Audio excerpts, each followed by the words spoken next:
y hoy también. Muchas gracias, César, te envío un abrazote. ¿Cómo estás? ¿Cómo te va? Bien, Manuel, siempre con el placer de estar contigo aquí platicando con la gente y dando nuestro punto de vista. Mejor jugo de limón que jugo de piña, por lo que veo, César. Bueno, es que no encontré mandarinas, entonces, bueno, te tuvieron que ser limones. No, te agradezco mucho tu presencia. Oye, hay varios puntos que queremos conversar contigo. Primero, que parece hasta un acto de espontaneidad, ¿no? De legítima sorpresa, que la ministra presidenta en la UNAM, Norma Piña, frente a la casa universitaria de la UNAM, ¿y nosotros en qué hemos fallado? Pues, ¿por qué está sucediendo esto? Y así lo dice. Ante la coyuntura nacional debemos preguntarnos, ¿en qué hemos fallado? Para que a lo largo de este recorrido nacional, donde han participado más de 3.500 personas de perfiles plurales, incluso antagónicos, escuchamos de todos ellos una y otra vez que la justicia es distante, que la justicia es inhumana, que la justicia es una pesadilla. Estos son testimonios de personas cansadas de sus problemas legales a los que no les ven fin. Y tienen razón. No podemos escuchar sus historias sin reconocerlo. Lo preocupante es que esta es la realidad, no solo para las víctimas y los usuarios del sistema, sino también lo es para quienes ahí trabajan, ya sea desde los distintos poderes y niveles de gobierno o bien desde el sector público o privado, la sociedad. Es lo que dice la ministra presidenta Norma Piña, que si en qué hemos fallado y que si son tan amables en Palacio Nacional de dialogar. ¿Cómo? Pero si el primer encuentro realizado en febrero de 2023, el 5 de febrero de 2023, la señora Piña decidió estar como tú y como yo, sentados cuando se había que poner de pie uno ante la figura del presidente de la República. Ahora sí quiere diálogo, como el diálogo que sostuvo con Alito Moreno en diciembre del año pasado en la Casa de las Lomas. ¿Cuándo sí el diálogo y cuándo no, estimado César? Fíjate, esto viene más como una reacción política a que incluso han solicitado la renuncia de la ministra como presidenta. No, hay que recordar que Yasmín Esquivel en una reunión privada lo manejó ante el Pleno de la Corte. ¿Por qué?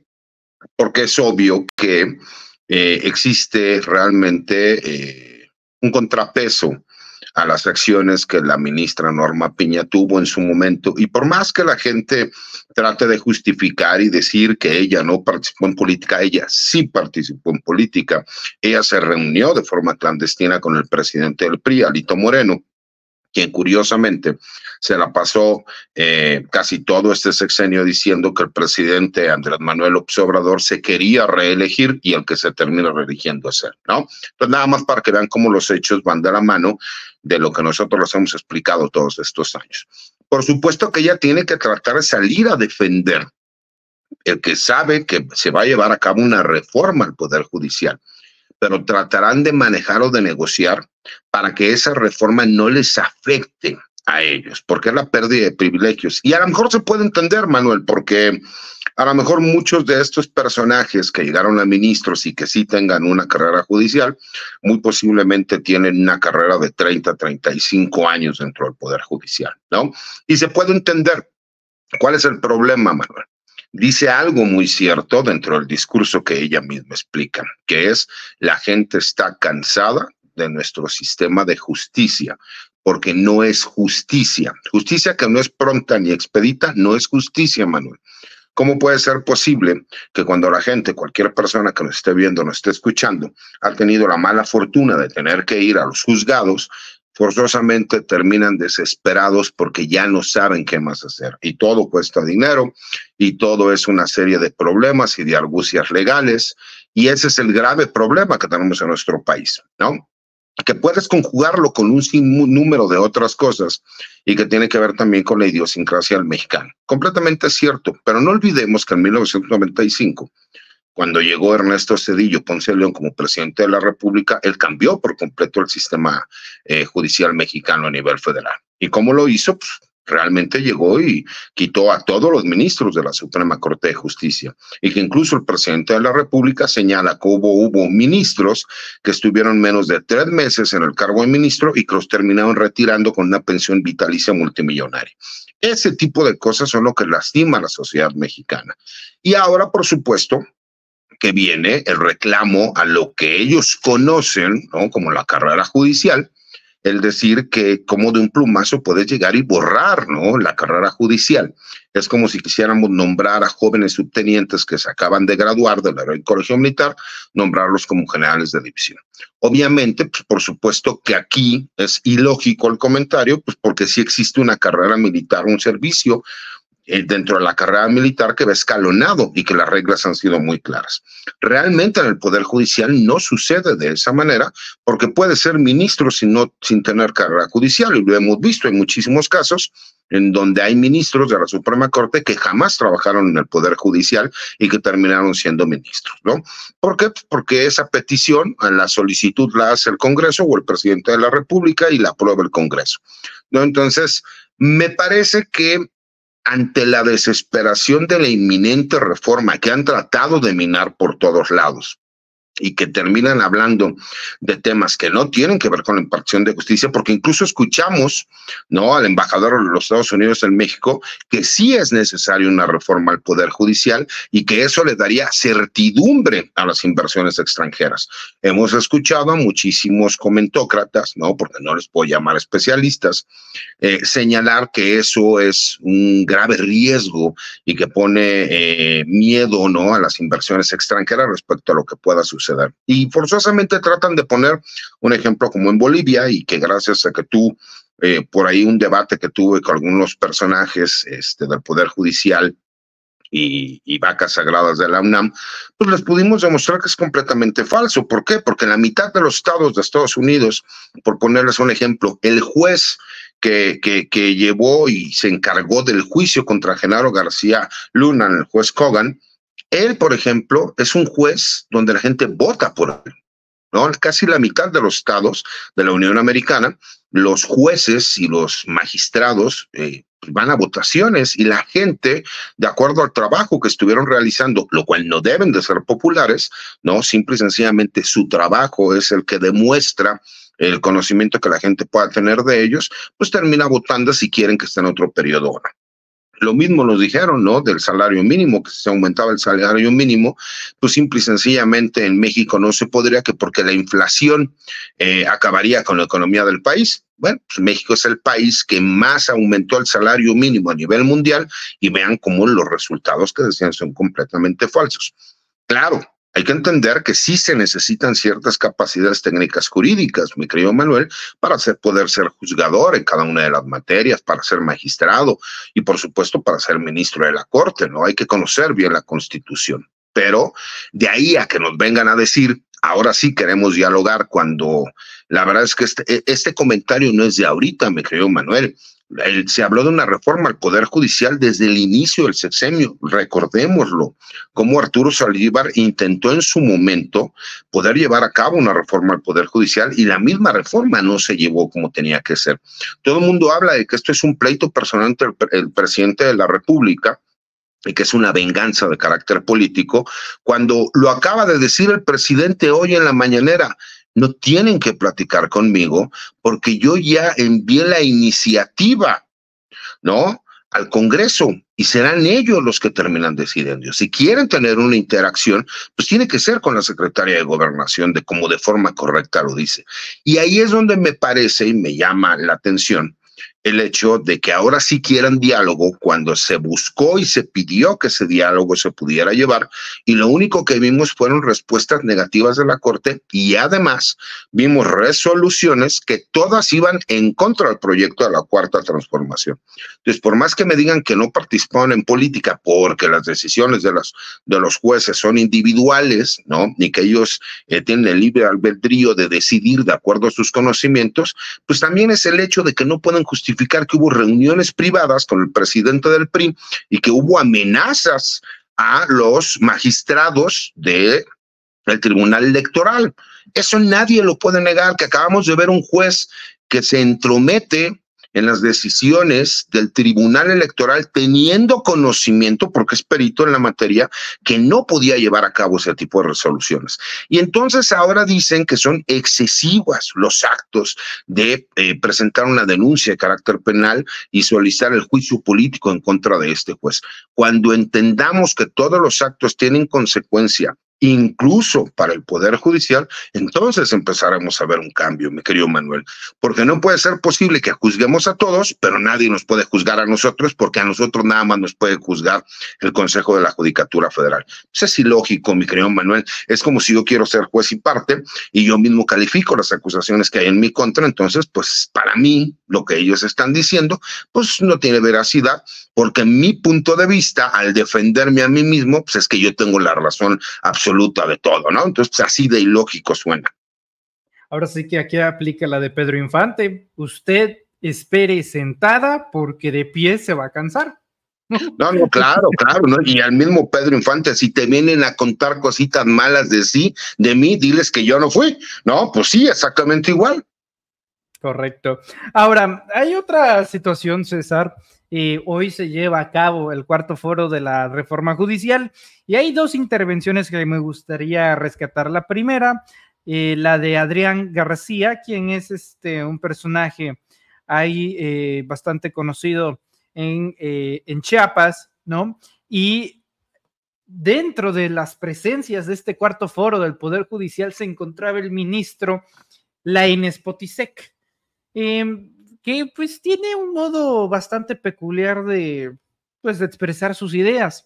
Y Adrián García, ya sabes que los del sureste pues ya de por sí somos medio complicados, ¿no? Y no encontramos... Mi abuelo era tabasqueño, lo sé, mal hablado. Y a veces como que no encontramos los modos, entonces a lo mejor, no sé, la gente de Polanco pues sí se puede sacar de onda, ¿no?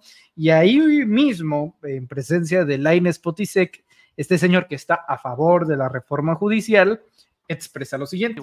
Eso ha hecho, aunado a la opacidad que sabemos que existe en el Poder Judicial, que se emitan resoluciones, como la de la suspensión otorgada por el ministro aquí presente, cuando decidió suspender ilegal e inconstitucionalmente la reforma en materia electoral, incluso sobre aquellos artículos que no fueron impugnados, diciendo, bueno, es que fue un solo decreto, sí, pero al tener plena y máxima jurisdicción, como lo han hecho en incontables veces, se podría haber dicho, no, en su caso, voy a suspender solo aquello que esté impugnado. Y vamos a los jueces. ¿Qué tal el juez de la PESA, que decidió invadir la competencia de un órgano constitucional diciéndole, te doy 24 horas para nombrar magistrados? ¿Y qué tal el juez, qué tal el juez Gómez Fierro? Les voy a decir algo, son amiguis, los dos eran los titulares de los juzgados en materia de competencia, telecomunicaciones y energía. Si yo soy un especializado en derecho familiar, me van a venir miles de personas, pero si soy especializado en competencia, telecomunicaciones y energía, ¿quiénes son mis clientes? Los machuchones, las grandes empresas. Por supuesto que pasado un tiempo les iban a dar la razón, pero ojo, ¿de quién fue pupilo en la Corte el juez de la PESA? De la ministra Piña. Ajá. ¿Quiénes promovieron la organización de ciudadanos que promovió ese amparo? ¿Cuál organización de ciudadanos? Gente del Poder Judicial, hijos y sobrinos, sobrino de Gómez Montt, nieto del ministro Vicente Aguinaco.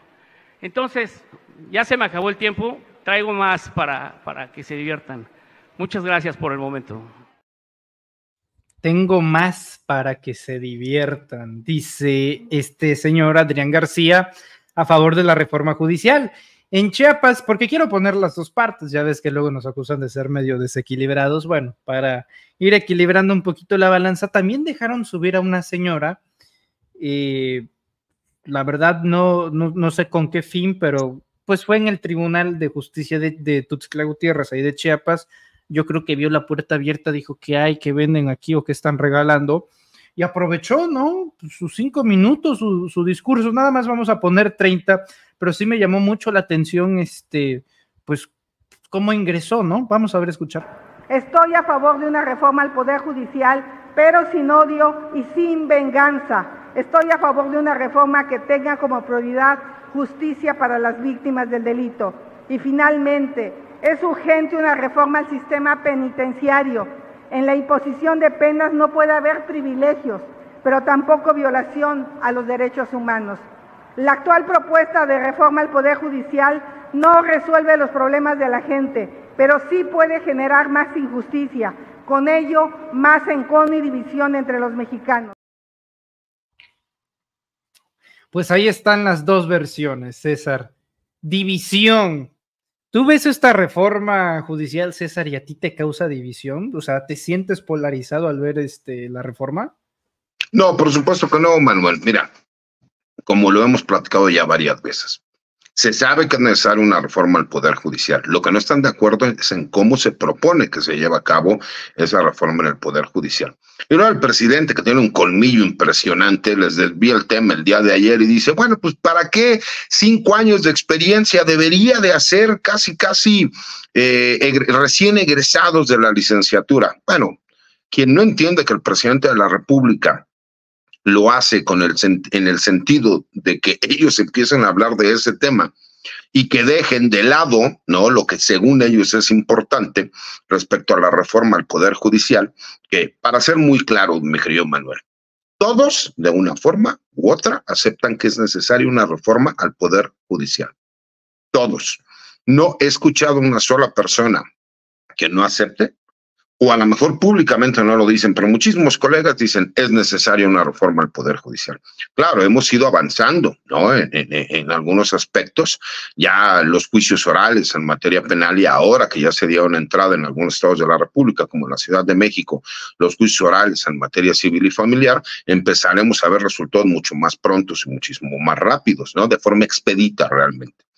Pero la gente, por supuesto, lo que quiere es ver solucionado un problema que terminan pasando años y años y años.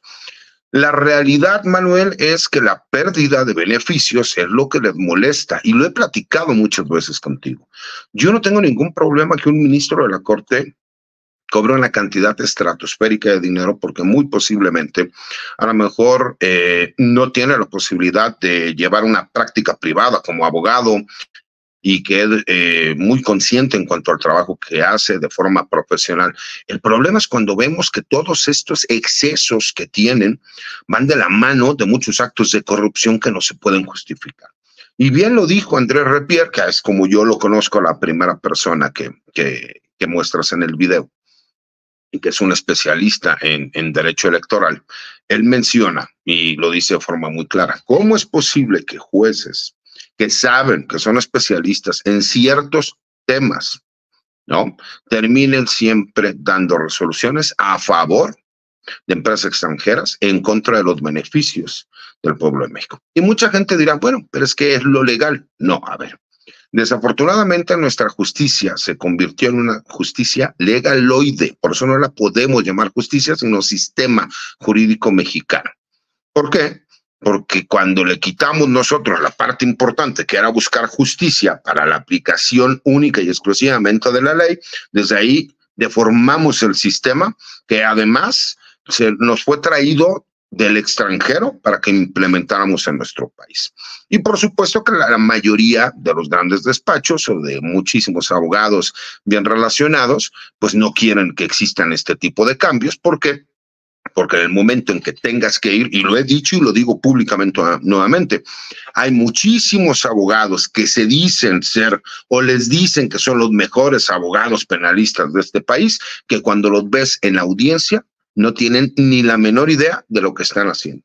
Son ignorantes, no tienen la capacidad para realmente desahogar una audiencia, pero que curiosamente hacen un amparo de 5 o 6 hojas y que de oficio el juzgado, por suplencia de la queja, de acuerdo a la ley de amparo, les concede todo y más de lo que solicitan, ¿no?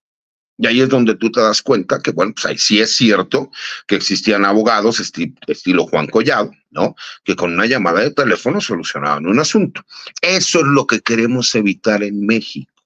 No queremos jueces que hagan lo que el gobierno les pida. Pues no, porque supone que ellos están para todas las violaciones que pudiesen existir, y muchas de ellas a lo mejor generadas por el gobierno, ¿no? Pues que nos defiendan. El problema es que cuando ves que hay un grupo, ¿no?, de abogados y de familias dentro del Poder Judicial, porque no tiene nada de malo, mi querido Manuel, que si tu padre fue ministro de la Corte, magistrado o juez, pues tú quieras emularlo, estamos de acuerdo, ¿no? Mi padre fue militar, yo quise ser militar, a lo mejor hay gente que su padre fue policía, que ellos quieren ser policías, o tu padre fue ingeniero y tú quieres ser ingeniero, eso no tiene ningún problema.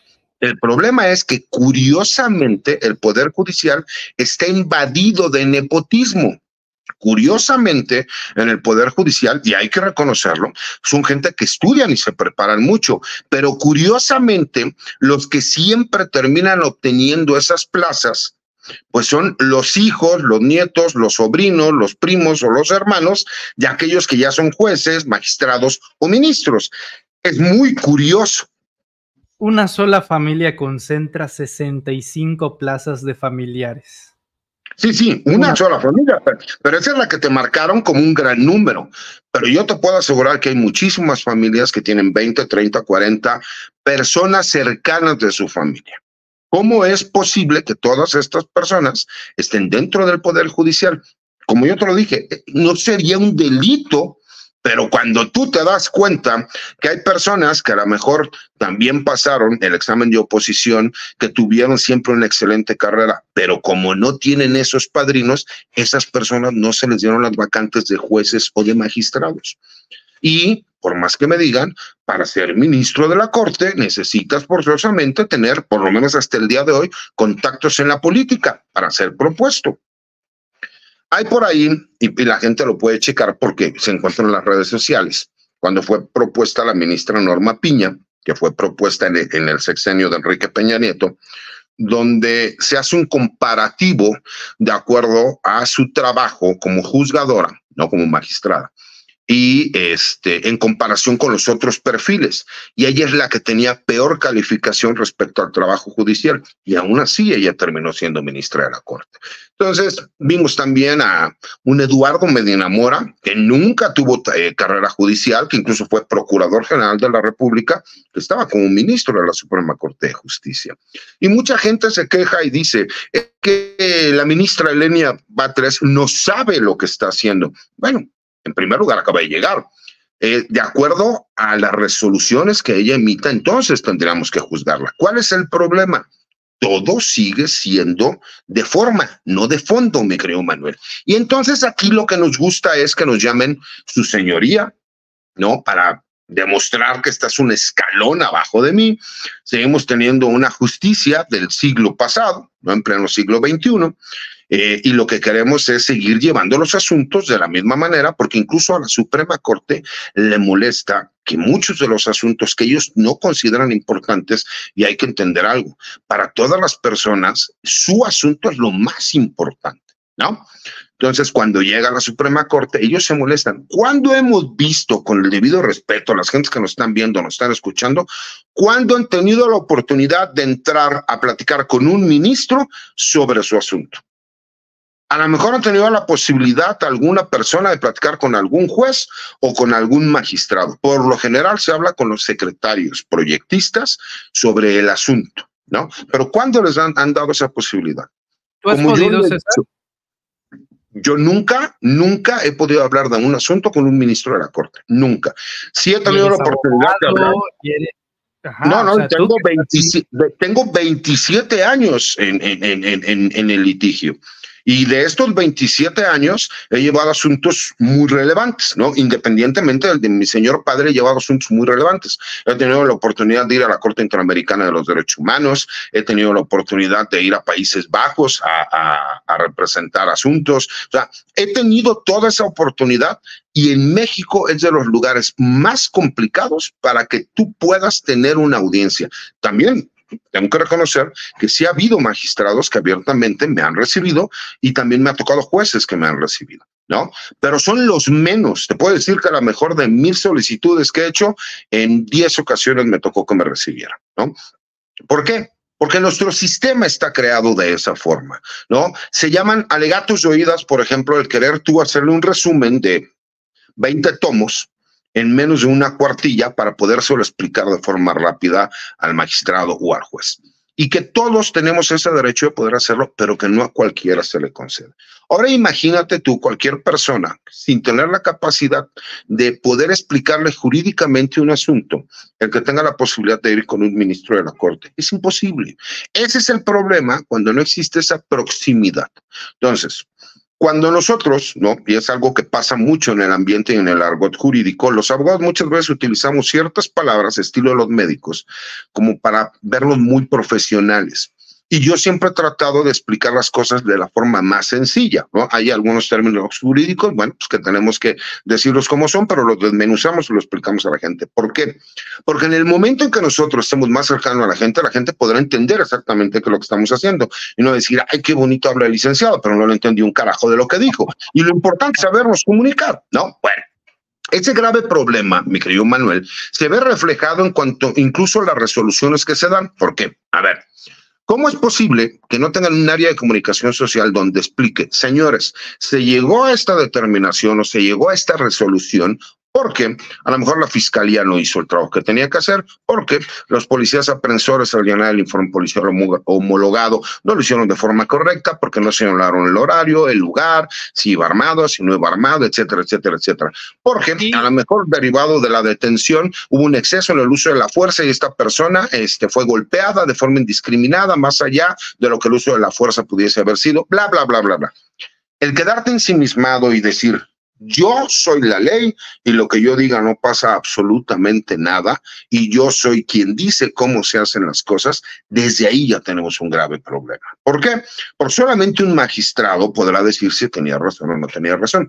Y no importa que tú te presentes una queja, porque pues que me digan cuál es el resultado de las quejas que se presentan, ¿no? El resultado de que a un juzgador o a un juez o a un magistrado lo terminen suspendiendo o realmente encontrando que su trabajo no estuvo apegado a derecho, es 1 de cada 1000, o sea, no llegamos ni al 1%, estamos hablando del 0.01. Entonces, pues para ello significa, como te lo decía yo al inicio de la entrevista, pues como yo mismo voy a juzgar, no, pues lo que yo digo es correcto, entonces no me puedo equivocar. Ese es el grave problema. No existe rendición de cuentas. Y la gente tiene que entender otra. ¿Por qué? Porque mucha gente dice, el gobierno ya se acabó el dinero y va por los fideicomisos del Poder Judicial. Tienen que entender algo. Al Poder Judicial, cuando inicia cada año, obviamente ellos dicen cuáles son las necesidades que tienen, los gastos que van a realizar y las posibles contingencias que pudiesen llegar a existir. Entonces, pues, se le da un presupuesto. ¿Qué fue lo que empezó a hacer desde hace varios años el Poder Judicial? En lugar de regresar el dinero que sobraba, abrió un fideicomiso con un sobrante que ellos desde que lo solicitaban excedía lo que era su presupuesto y que aparte lo hacían con conocimiento de causa. Ese excedente empezaron a crear un fideicomiso, pero la misma ley señala que no puedes tener un fideicomiso que es ajeno a lo que son tus funciones. Claro, lo tratan de justificar diciendo que eso es para garantizar pensiones del personal, pero eso ya viene garantizado. Entonces, cuando la gente realmente entiende de qué se trata esto, y no olvidemos, la ministra Piña abiertamente dijo, sí, nosotros vamos a donar ese fideicomiso para el apoyo de la reconstrucción de lo que sucedió en el estado de Guerrero. ¿Y qué pasó después, mi querido Manuel? Nuevamente, supuestos personajes, algunos del Poder Judicial, se fueron a una controversia y dijeron que no, que eso no se llevara a cabo. Entonces, realmente ese dinero pues nunca se llevó para lo que en teoría habían dicho ellos que se tenía que dar. Entonces, es jugarle un poco al juego de la política.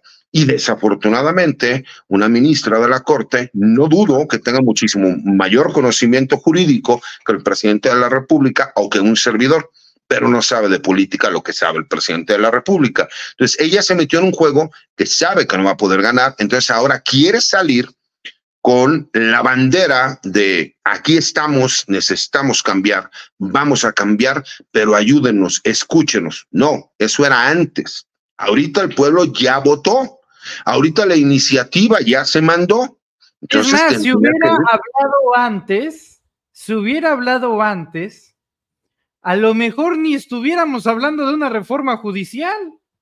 Mira, mi querido Manuel, yo creo que si hubiéramos visto que el Poder Judicial, en lugar de decir que la forma en cómo se llevaron a cabo las reformas que se hicieron en el Congreso, las revisan y dicen, a ver, legalmente, entrando al fondo, no nada más a la forma de decir, es que la forma fue incorrecta, entonces le echamos para atrás. No, realmente entrar en un estudio, ¿no? ¿Te acuerdas que yo lo dije en algún momento?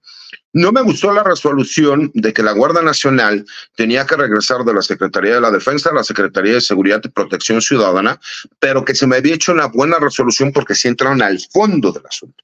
Cuando tú entras al fondo del asunto, desmenuzas cada uno de los puntos y llegas a una votación, en ese momento existe la certeza de que realmente se hizo un análisis. Cuando tú de entrada dices, la forma como votaron los diputados fue incorrecta por el simple y sencillo hecho, lo invalido. Entonces no entraste al fondo del asunto. ¿Qué significa? Que si bien es cierto, también la ley te menciona cómo debe de llevarse a cabo, pues eso también significa que no tienes interés de entrar al fondo porque a lo mejor no puedes justificarlo.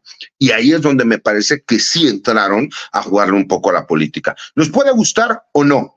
Pero qué casualidad que todos aquellos grandes evasores fiscales, multimillonarios que se ufanan en las redes sociales de decir no pago y háganle como quieran, pinche chairos mugrosos muertos de hambre, no pase absolutamente nada, pero no se le ocurra a uno no pagar en un mes al SAT porque ya están con el embargo al mes siguiente y tú por más que trates de defenderte nunca te conceden una suspensión o la resuelven de forma inmediata y aquí vemos que pasan años y no pasa nada. Entonces no es por ser suspicaces, por supuesto que te hace pensar que si tienes los recursos económicos para contratar a grandes despachos, ¿no? Pues tendrá ciertas posibilidades que los simples mortales no tendrán y eso es lo que le molesta a la gente. Hace ratito decías, qué lástima que no tengan una coordinación de comunicación social en la Suprema Corte. Sí la tienen y la verdad es que son tan austeros que la lleva a cabo incluso Norma Piña. Acuérdate que ella envía los mensajes de WhatsApp a las 2 de la mañana y esa es la manera en la que básicamente va ahí tejiendo puentes de conversación con el Senado, con Alito, con lo que pasa es que a la gente se le olvida. Recordemos que en algún momento salió Armenta, no sé si lo recuerdas, el ahora ya gobernador electo de Puebla. No, más bien ya es el gobernador electo de Puebla, porque él ya le entregaron la constancia, donde él dijo, siendo presidente del Senado, me sorprendió recibir mensajes en la madrugada de la presidenta de la Corte, Norma Piña, amenazándome respecto a las propuestas de reforma que íbamos a realizar. Yo creo que la gente no recuerda esos hechos, porque ¿cómo es posible que la presidenta de la Corte trate de invadir la esfera jurídica, ¿no?, del poder legislativo? Ahora cuando dicen que el presidente de la República lo que busca es una venganza, no. Yo creo que si hablamos de cuarta transformación y vinimos a reformar el Ejecutivo y todas las secretarías de Estado que dependan del Ejecutivo Federal, hemos hecho lo mismo ya con el poder legislativo. Pues ni modo que el Poder Judicial quedara de lado. Recordemos que mientras estuvo el ministro Arturo Saldívar, se llevó a cabo un intento de reforma, pero que incluso él fue boicoteado desde el interior, ¿no?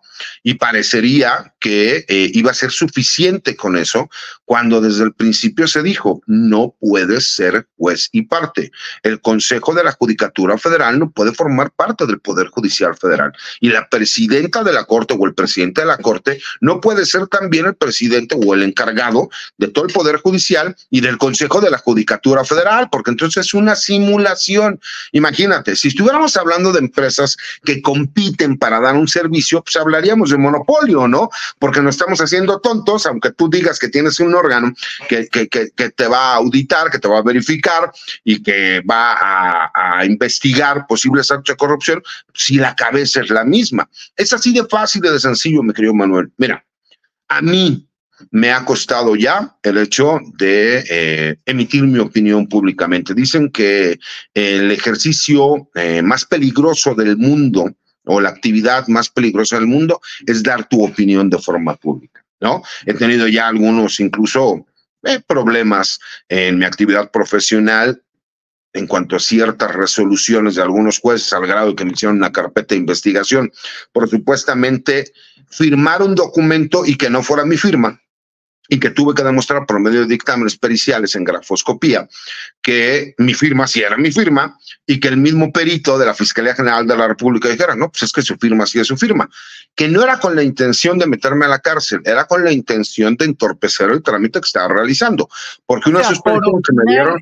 Por hacer uso de tu libertad de expresión conforme a tus ideales y a tus convicciones, ya hay represalias en tu actividad profesional como abogado. Sí, por supuesto. Y incluso el mismo secretario de Acuerdos me lo dijo, licenciado, yo a usted lo admiro mucho porque de forma abierta dice las cosas, pero la verdad es que la juez dice que pinche chairo mugroso que tiene que andar opinando, ¿no? Entonces, bueno, me tuve que aventar casi poco más de 3 meses, casi 4, para que me dieran una suspensión provisional que me la debieron haber dado de forma inmediata, porque pues, era por una multa de unos clientes de una empresa a la cual yo represento, ¿no? Pero ese tipo de situaciones me ha tocado. También, tengo que aceptarlo públicamente, me tocó un juez que es duro, es muy duro, y que incluso en la audiencia él dijo que aunque no compartía mis puntos de vista públicos ni mis ideales, la razón me asistía. Entonces, eso es lo que uno espera de un juzgador, de que le caigas bien o le caigas mal, pero si a ti te asiste la razón y la justicia, que te den a ti la razón, o si no te asiste, que funden y motiven por qué no te asiste. Entonces, ya vieron, mi querido Manuel, que es inminente la reforma judicial. Ahora van a tratar por todos los medios legales e ilegales, tratar de influir en que esa reforma no los termine afectando a los grupos de poder que ya existen al interior del Poder Judicial. ¿Por qué? Imagínate, ¿no? Y tú hablaste ahorita del caso de una familia, además de 60 personas directas ligadas que están en el Poder Judicial. Yo te aseguro que de los cerca de 7,000 trabajadores que hay en el Poder Judicial, si nosotros nos ponemos a investigar de forma real, yo te puedo asegurar que va a salir un porcentaje superior al 70% de que son familiares, la gran mayoría de ellos. Claro, también hay grandes historias, ¿no? Del que llegó de meritorio, que no conocía a nadie, que fue avanzando, que consiguió una plaza como oficial secretario, posteriormente se convirtió en secretario de Acuerdos y que ahora a lo mejor es juez o magistrado. Pero es uno, ¿sí me explicó? O unos de todos los demás que pues simple y sencillamente no tienes las posibilidades de poder tener una carrera dentro del Poder Judicial Federal. César Gutiérrez Priego, yo te agradezco mucho por hablar extensamente, la gente también lo agradece mucho porque pues de hecho ya han habido varios que han comentado en los foros del Poder Judicial, porque esto se transmite en el canal de la Cámara de Diputados y dicen, no entiendo nada de qué están hablando, ¿no? O sea, es como si estuvieran hablando alienígena, y que tú tengas la amabilidad de tomarte el tiempo, pues laboral, porque estás trabajando, o sea, no es como que te vistas todos los días, corbata, nomás para entrar a... voy a entrar en entrevista, déjame, pongo el traje, sí.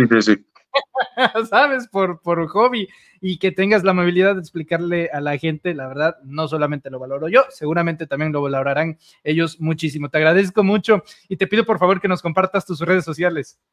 Claro que sí, Manuel. Mira, nada más para terminar. Creo que los que creemos en este proyecto, los que nos vino a dar esperanza Andrés Manuel López Obrador y los que creemos que es necesario que continúe la cuarta transformación, creo que es nuestra obligación poner nuestro granito de arena. Y si de esa forma lo podemos hacer, pues obviamente tenemos que hacerlo, mi querido Manuel, sin escatimar, ¿no? Y tratando de dar lo mejor de nosotros. Invito a la gente que me siga en mi cuenta de X, anteriormente Twitter, que es @CésarGutiPri. Escribo todos los martes una columna de opinión, si tienen la oportunidad, léanla. En La Silla Rota. Los jueves hago una videocolumna para el blog de Información Militar y Seguridad Nacional Campo Marte, y obviamente en los espacios como el tuyo, mi querido Manuel, que nos dan la oportunidad de participar y que formamos parte de este equipo de trabajo. Muy, pero muy agradecido contigo, César. Te envío un fuerte abrazo y estamos en contacto. Otra vuelta, querido Manuel.